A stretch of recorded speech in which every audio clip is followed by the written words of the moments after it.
Hello বন্ধুরা, আজকে একটা ভুল হয়ে গেছে। আজকে হচ্ছে বৃহস্পতিবার, আমার বাজারের দিন থাকে। তো বরকে তো বলে দিয়েছি আলু নেই। আর এখন পরে দেখছি যে ব্যাগের মধ্যে আলু আছে এবং মিষ্টি আলু আছে। এই যে, আর এটা মিষ্টি আলু।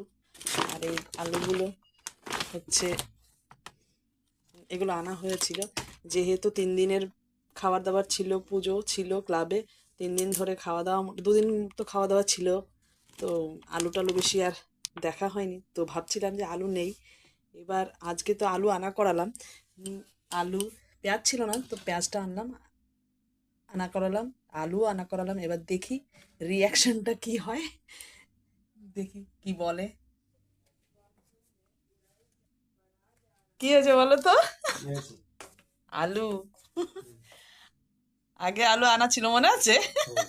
কি? হ্যাঁ, মনে থাকলে তাহলে কোথায় রাখা ছিল জানি না। ওই ব্যাগটার মধ্যে রাখা ছিল, ওই ব্যাগটা দেখাবো। ওই সেই ইসের ব্যাগের মধ্যে। এটা পুরনো আলো ছিল, এটা নতুন আলো, তাই তো? যে যাই হোক, কিন্তু আলু তো রাখা ছিল না। আমার তো আমি তো খেয়াল করিনি, বুঝতে পারিনি ওই ব্যাগের মধ্যে রাখা ছিল সেটাই।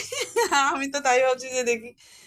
এবার হুম, কাজ কর না, একটু লবণ দিয়ে এই মিষ্টি আলুগুলোকে সিদ্ধ দাও।